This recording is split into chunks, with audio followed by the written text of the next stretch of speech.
the fuck did this? I don't have anything valuable. Oh, God. Oh, God.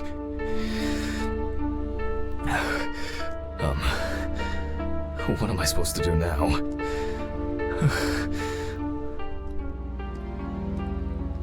Money. They must have stolen the money.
Fuck! Great. That's all I need. What if it was Red Pete?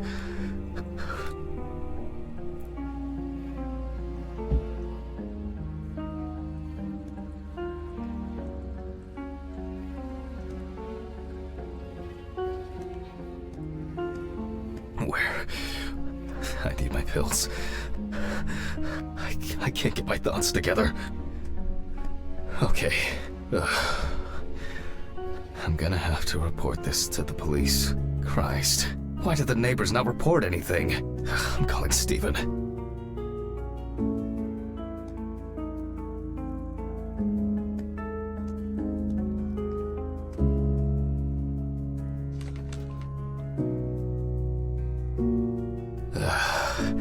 Steven? Now, Jack, I told you I'm going for a drink with you for another night in a row. That's not why I'm ringing. Although I could do with one. Someone broke into my apartment. What? Did anyone see anything? Have you called the police yet? No, I don't think so. Anyway, no one contacted me. As for the police, I'm calling right now, officer. All right. Do you want me to head around? Look for any trace evidence? I don't know. No, I guess not. Honestly, I don't have the strength to deal with it right now. I just want to lie down. Are you sure? Because it's no trouble at all. I think so. I'm sorry. I just wanted to calm down a bit. I don't know. That's probably some stupid joke. Only money was stolen. Money? From Alice's box? Oh, fuck. Listen, I can come over. I have the key. I'll drop by, do what I need to do, and you go get some sleep. No, don't trouble yourself. Lately, I've been just so tired and distracted. I don't know. Maybe I forgot to close the apartment door on my way to work. If anything else is missing, I'll let you know and call the police. All right. Just make sure you close it tonight. If you see anything weird tomorrow, let me know. Whoever did this may be watching you. I don't think anyone is dumb enough to come back. You're probably right. Take care, Jack. If you need anything, call me. I promise I will. Thanks, Steven. Sorry to bother you again. I've just been all over the place lately. It's not a problem. Good night, Jack. Good night.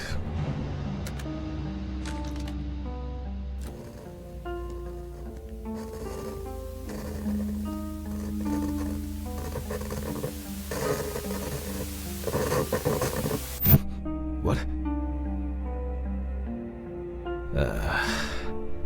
I guess I should clean this shit up. Where to start? Shit. The glass in this thing needs to be replaced. Jack, why? I think I'm just tired.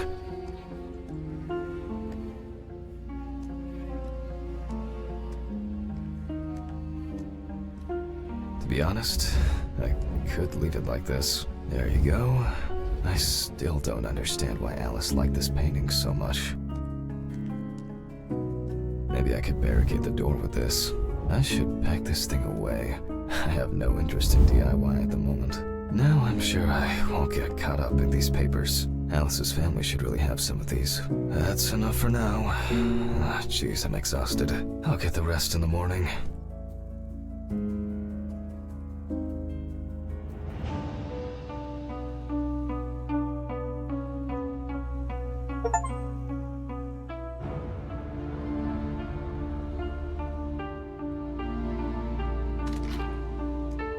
Oh yeah, I should take my pills.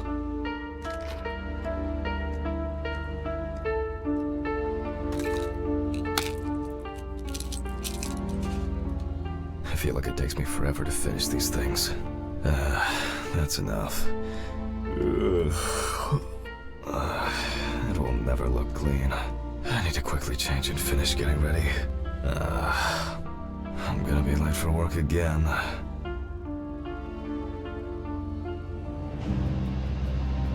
Got my keys, got my files, check. Time to go. Remember to close the door properly, Jack. I'll ask the neighbors tomorrow if they saw anything suspicious.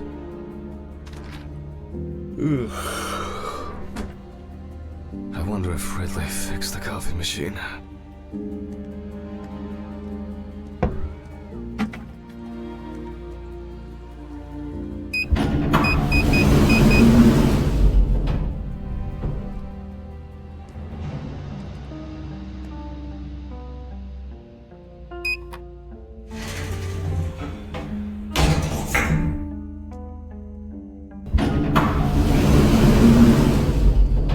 Huh?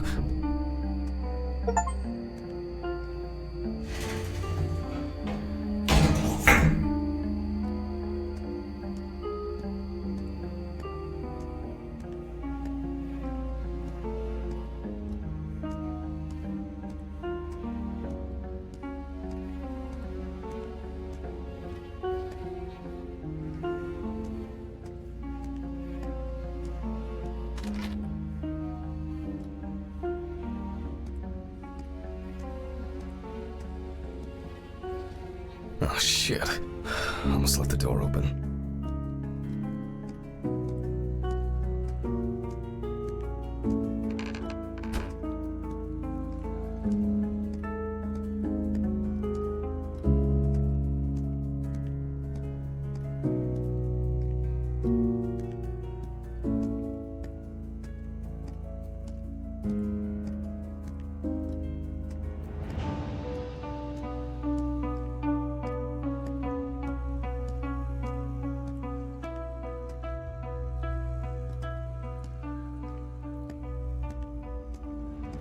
Oh, for fuck's sake.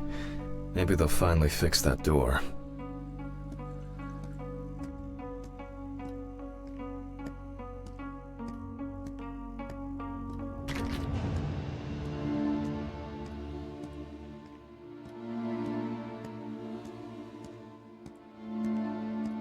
Maybe a bit optimistic. I'd better grab a coffee on the way.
exhausted.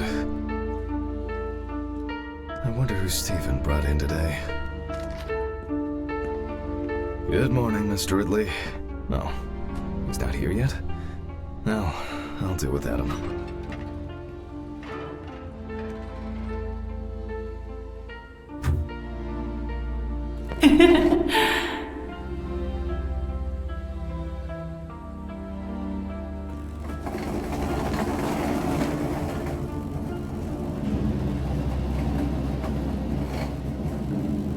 Almost there. Now for the tough part. The body needs to be moved. Where's Ridley when you need him? Alright. I just need some gloves and my apron. Then I can get to work.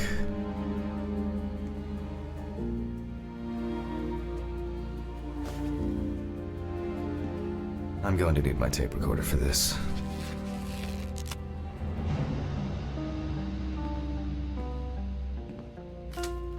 Autopsy dated November 22nd, 1991. 7:32 p.m. Led by Dr. Jack Hanman. I begin by verifying the identity of the Jane Doe. It's most likely Harper Lloyd, age 35, found in a well-owned house by her neighbors Leonard and Dorothy Chelsea, reported missing for a week. It is also known that the deceased was diagnosed with affective bipolar disorder. Harper was placed on drug therapy, which she dropped out of fairly regularly. During her treatment, she was under the care of her common-law partner, Richard Benson, professional truck driver. The last person who had contact with the deceased was her partner. Harper's last message read as follows: "I'm gonna take a shit in their stupid well. Then we'll see who has the last laugh." Nice one. Police records also show that Mrs. Lloyd was in constant conflict with her neighbors. The constant parties and subsequent brawls made living in the area nearly impossible, especially when Lloyd's partner wasn't around. Firefighters found the body after the Chelsea family began complaining that their tap water tasted strange, and at one point had begun to smell and turn a dark color. I proceed to open the bag and check the most important task in forensic identification of a drowned person is to distinguish whether the death occurred before or after entering the water.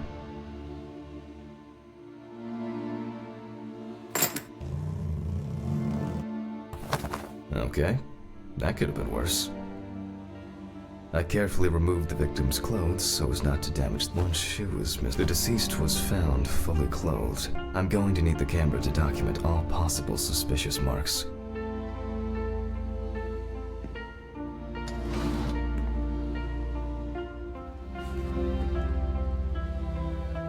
Definitely the first thing that stands out is the very advanced post-mortem gigantism.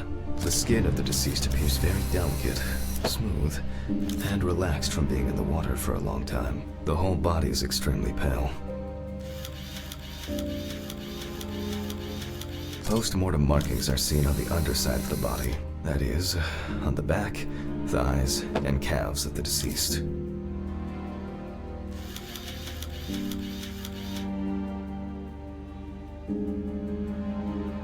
It's likely that the deceased was lying on her back when she was fished out.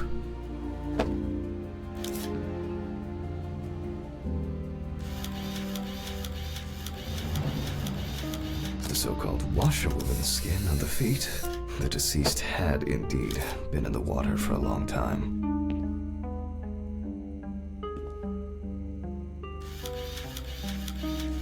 There are some obvious scratches on the skin.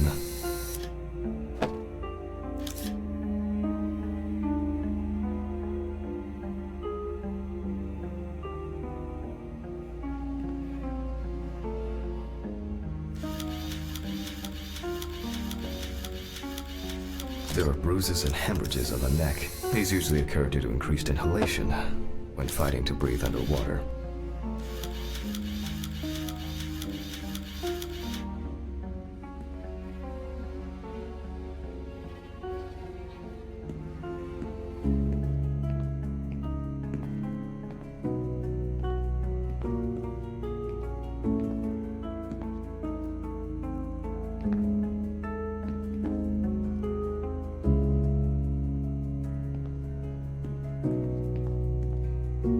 The skin on the hands can be easily separated from the body.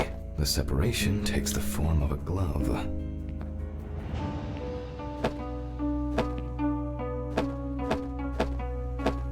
So, after the preliminary exam, it's time to take a closer look at this. Today's date, the deceased was clothed. Rigor mortis does not need to be checked. Based on the state of decay, you can be sure it has subsided.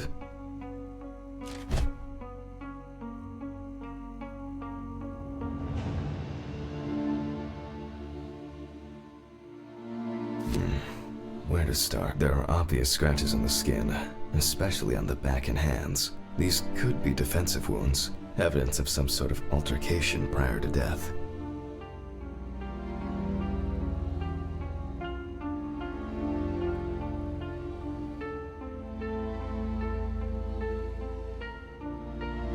Due to the fact that the deceased was wearing shoes all the time, her feet are in better condition than her hands. Nevertheless, we can still notice a clear, wavy skin and the so-called washerwoman's skin texture.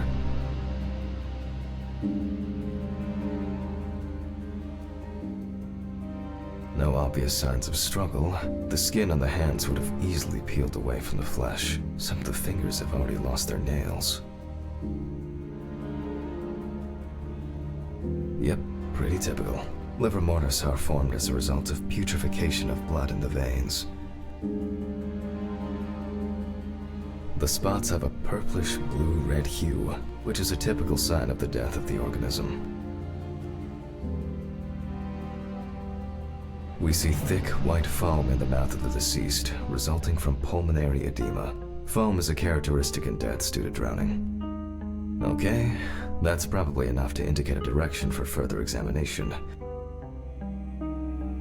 I'd better note that down in the records. There doesn't seem to be anything unusual about this liver mortis. Marks found on the neck and foaming at the mouth are typical signs of drowning people. Those abrasions appear relatively fresh. No healing or scarring is visible. Hands heavily wrinkled from submersion in water, typical washerwoman's skin. Considering the deceased's penchant for drinking alcohol, it could have been a mere accident. Diffuse spots are caused by blood rotting in the veins.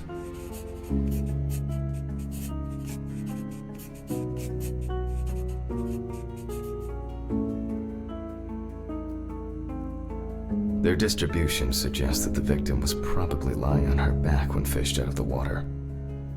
In this case, the question is, was drowning an accident or of suicidal intent? Maybe it's just abrasion, or maybe the result of a fight and being pushed into a well. Fortunately, the skin on the hands didn't fall off. Otherwise, I'd have trouble identifying the deceased. A simple trip, loss of balance, and as a result, you end up in a deep hole with no way out. Liver mortis of a different color could indicate poisoning with carbon monoxide, cyanides, or nitrates. However, this is not the case here. That's all for now. Before I begin the dissection, I'll make sure the suggested identity is correct.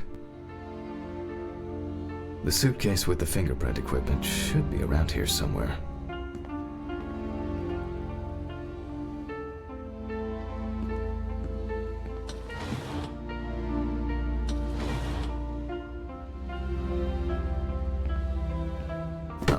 Here it is.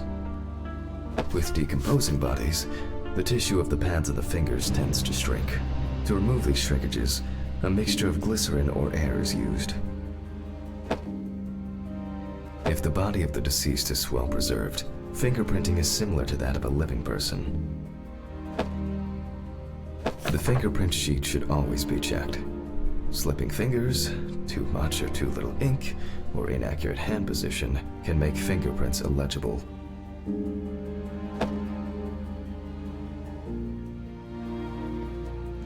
I'm going to conduct a dactyloscopic examination. If in fact the deceased is in the police database, I will find her.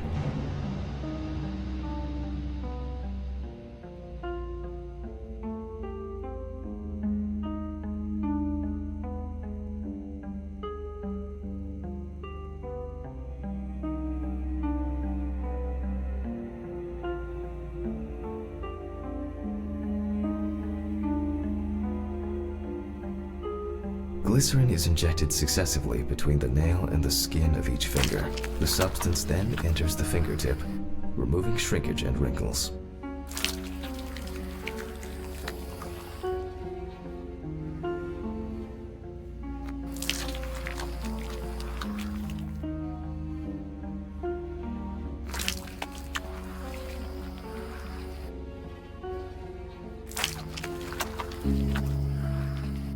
Now I take a brush. Only when the skin is taut and elastic can you use ink.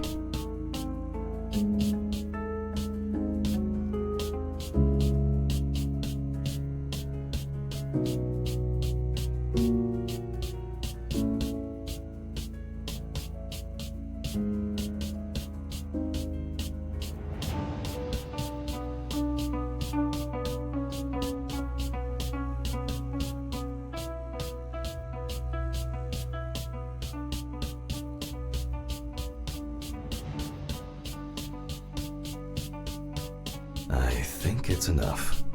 I'm getting fingerprint samples. In the case of drowning victims, you have to be extremely careful. The skin may fall off the hand like a glove when you take the print. I'll use the fax machine to add the print into the system.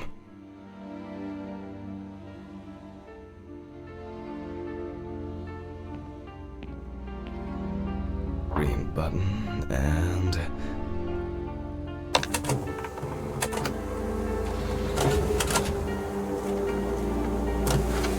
Once the data uploads, I'll run the prints against the police database on the computer. Great. The data is there. Click upload. Now, go through the database and find a matching print. Expect possible hours of fun.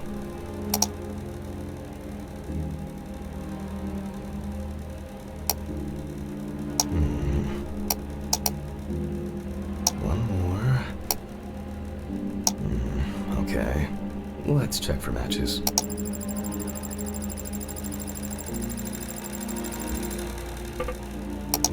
This is not our Jane Doe. One more. Okay, let's check for matches. This is not our Jane Doe. I wish there was an easier way. One more. Okay, let's check for matches. This is not our Jane Doe. One more. Analyze button.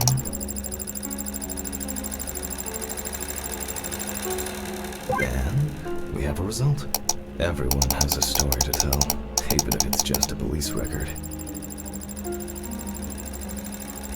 So, as predicted, the deceased turned out to be Harper Lloyd. That went smoothly. I'll print this out and attach it to the medical records.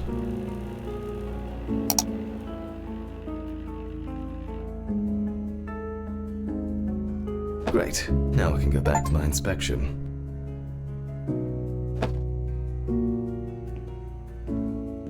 I'm adding the name of the deceased. I'll start the internal examination by taking fluid from the victim's brain. A needle inserted through the nose will do the trick. If the victim was alive when she fell into the well, she must have swallowed water fighting for her life. And then diatoms, characteristics of pooled water like a well, got into the body.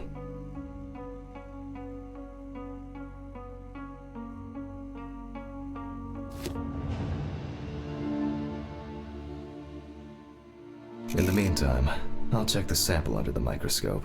I'm sure that these algae traces will be found in the samples taken from the well where police found the body. Now I need to adjust the knobs properly and place the diatom in the center of the slide. Diatoms are single-celled microscopic algae. And perfect. The aperture still needs adjustment. Oh, the aperture still needs adjustment. The image is too dark. Oh, I'm finally starting to see something. Nah, too much light. Oh, I'm finally starting to see something here.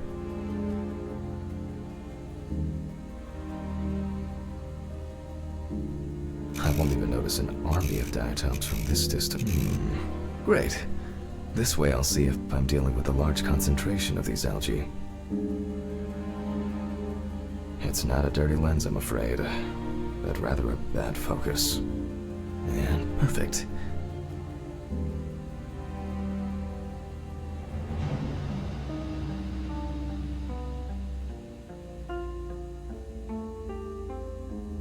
It's not a dirty lens, I'm afraid, and perfect.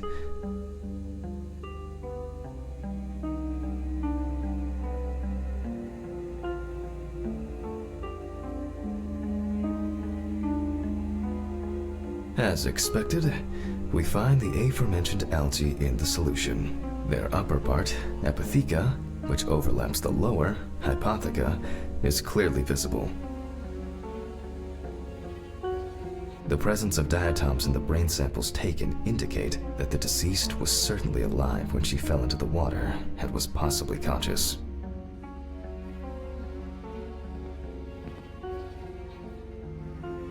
Since there were diatoms in the brain, it means that many more of them must have entered the body. Studies of the rest of the organs will most likely confirm this hypothesis.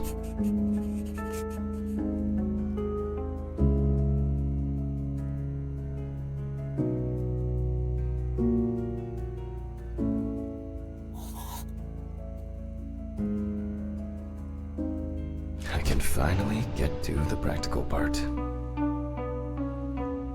I must be extra careful because the skin of the deceased is very stretched. I wouldn't want an explosion here.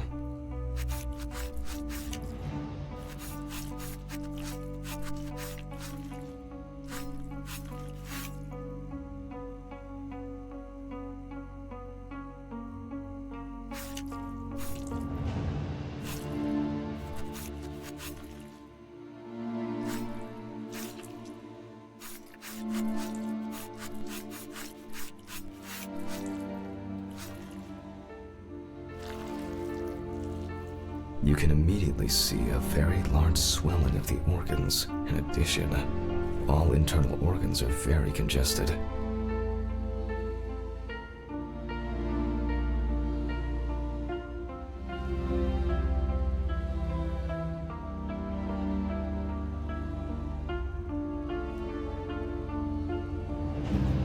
I proceed to remove the rib cage. It's easy to see that the ribs have been imprinted in the lungs. So, I'm going to start by drawing blood from the lungs for testing for diatoms.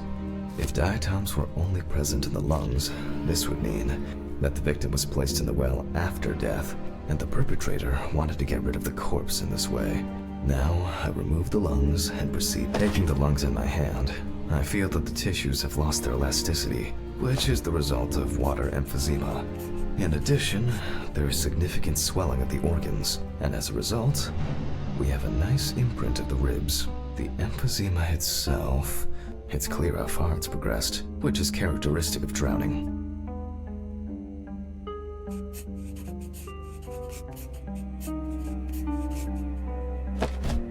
Corpses found in water are worth examining with a tomograph. However, I can't count on such luxuries, so I must reach for a more archaic technology: a bucket and water.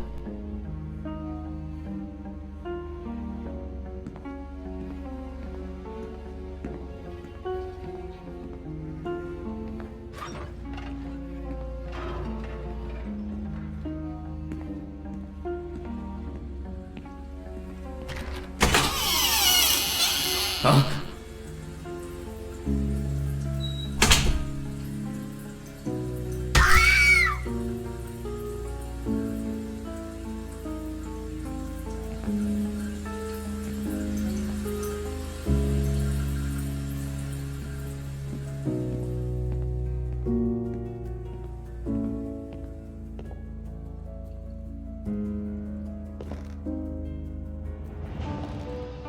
Ooh, I hope no one dipped a mop in it. It's best to go to the lab for this.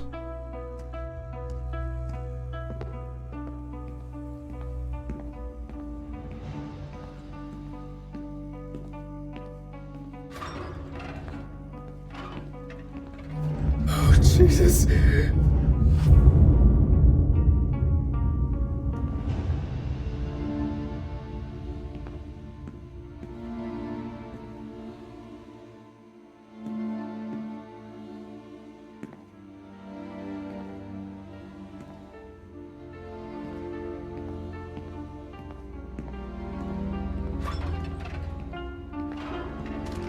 Historically, the lung float test is used to detect infanticide.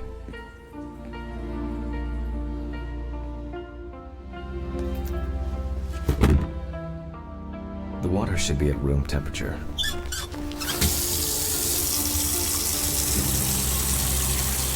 That's enough. To test for this, I have to place the lungs in a container of water. This checks if there is air in the lungs. And speaking of lungs, everything is ready to bring them here.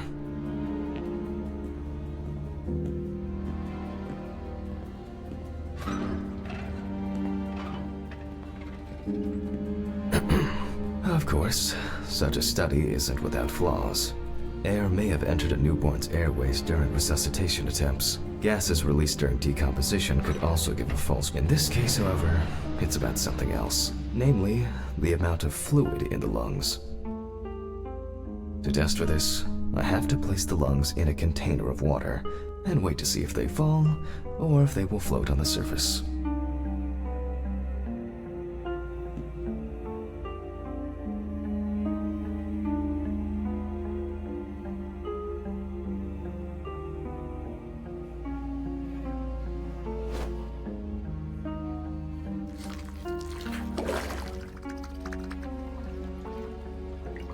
Just as I assumed, the lungs collapsed easily.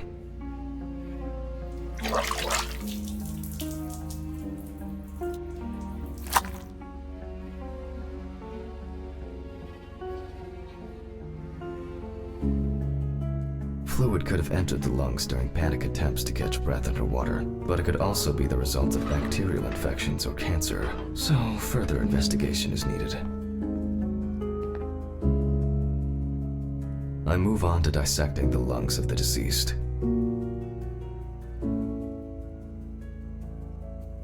You can hear the distinct, very unpleasant crackling of the tissues being cut through.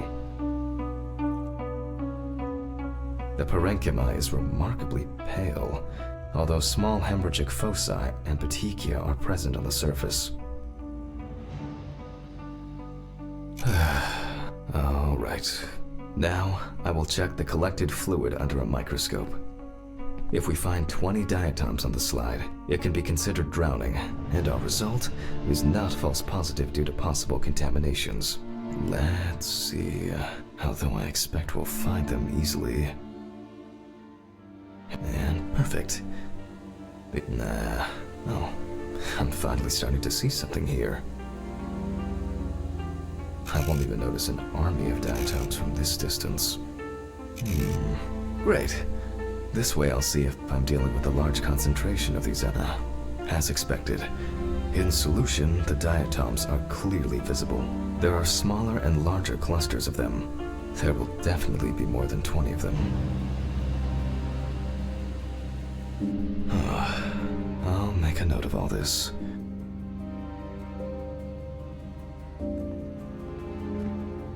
So far, this case looks pretty standard. It's clear from the beginning that it's drowning. Well, the procedure requires me to check everything anyway.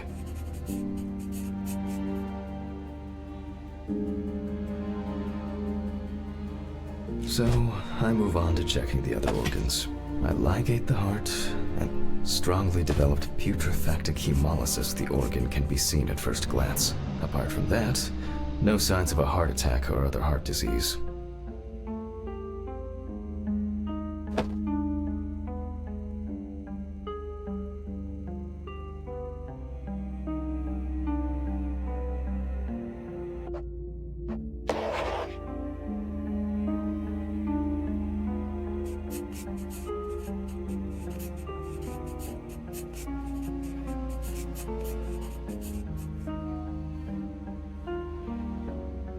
I move on to the next organ.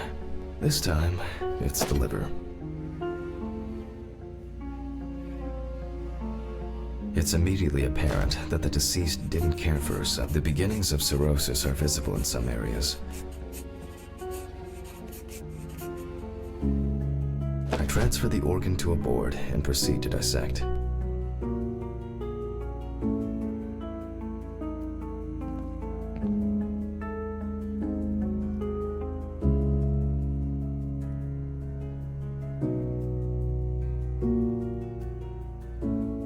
The cross-section clearly shows dilated veins and many small hemorrhagic foci. I must admit that this is quite a feat, considering the rather young age of the deceased. Harper enjoyed drinking so much that she might not have lasted a few more years.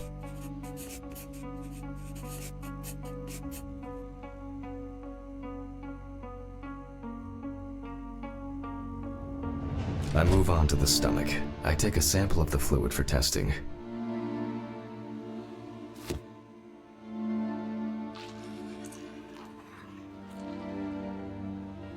It looks very turbid. I'll see what happens after spinning, but that's in a moment. Now, I carefully ligate the organ, then cut it off. It's enlarged, probably full of putrid gases. I transfer it to the board and carefully open it, checking the contents.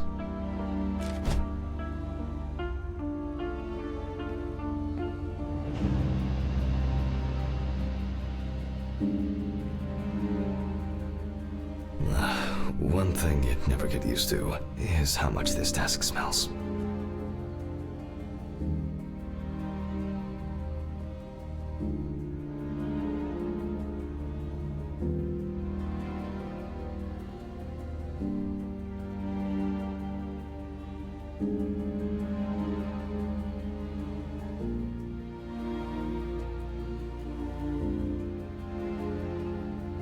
Okay, the stomach is full of fluid and unidentified organic matter, which is probably leftover food. So let's check the diatoms. Again, but in a centrifuge for a change. The problem with examining drowned people is being able to show whether my own but trusted centrifuge. Ideal for all the fluid tests I need to perform during an autopsy.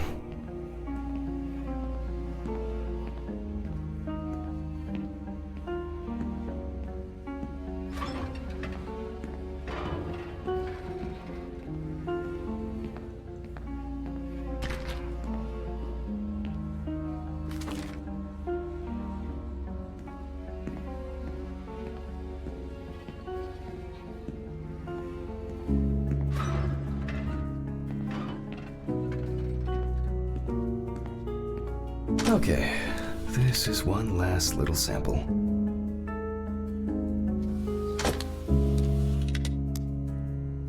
Now set.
Done. I'll run it directly into the chromatograph and run it against the data from the police. I'm certain the analysis will show similarities between the fluid and water in Chelsea's well.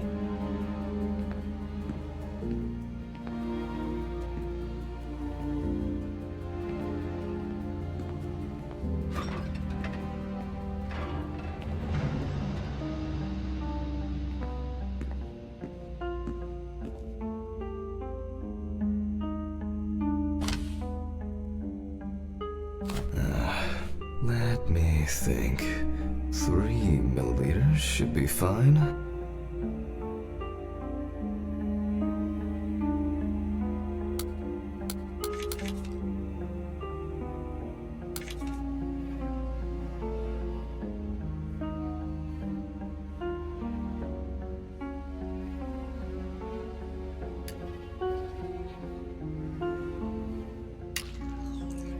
Okay, now it's the chromatograph's turn.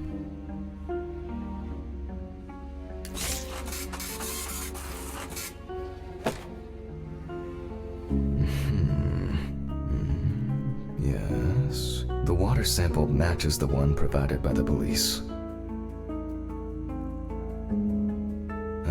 Well, the results are quite clear. I was hoping it would be a more interesting case.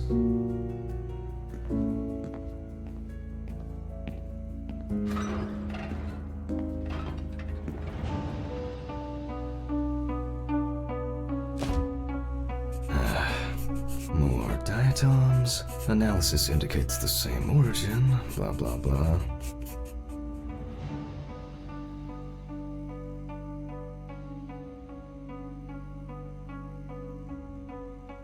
There's little left to do. I'm going to check the airway. Interesting.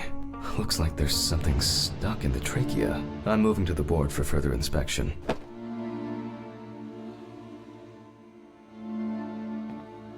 I dissect the trachea and open the organ.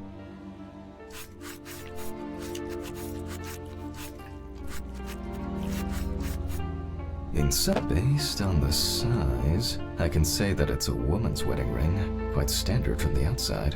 There's an engraving inside.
What the fuck?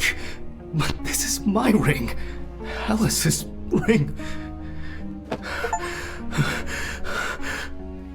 But how did it, but this should be at home. I have it.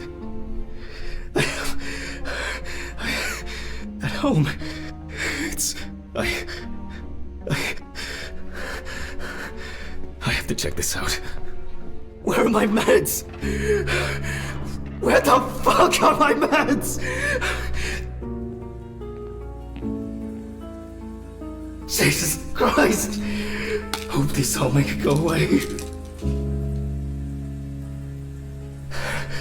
I have to check the apartment. It can't be. Jesus Christ!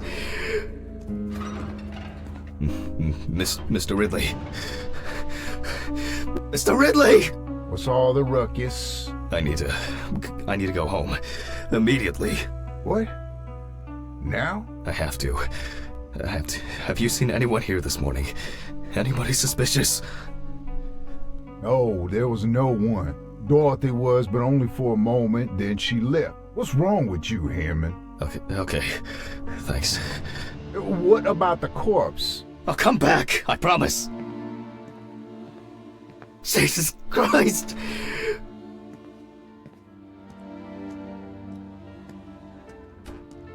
I have to check this out.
This can't be real.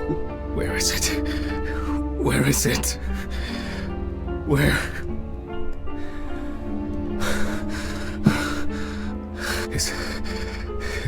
It's not here. It's not. I need to go. I need to go.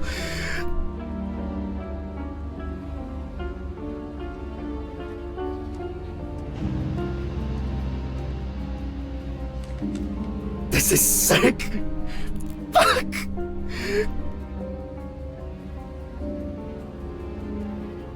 Come on, Steven. Pick up the fucking phone!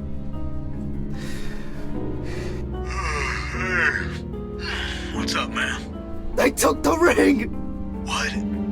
What ring? What are you talking about? They took the wedding ring. Alice's wedding ring! One sec. You mean burglary? You said nothing was missing. Yes, I know that! I don't know. I was jittery. Maybe I didn't notice. I don't know, but that's not the worst of it. Calm down, Jack. Breathe. What happened? I found it in the trachea of the deceased I was working on. Do you understand? I pulled it out of a dead woman's trachea! What? I don't know what's going on. You think Red Pete wants revenge? He's playing with me. Huh? I knew it. I knew it from the beginning this was going to happen. I didn't make it up! Jack, listen to me. Try to calm down. Don't leave the apartment. I'll be with you right away, okay? I'm on my way. What sane person would do something like that? How? And when? When the fuck? Fucking Ridley lets in whoever he likes as usual. What are you saying? Steven? Don't leave me, man. Come on. Fuck. Oh, God, what now? Okay, just calm down. Just calm down. I need a drink. Jesus. What's going on?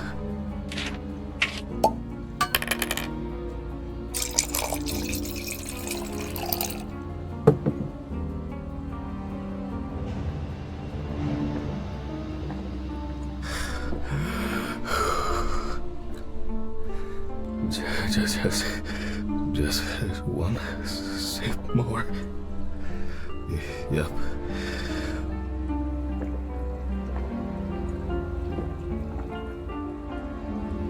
Jesus.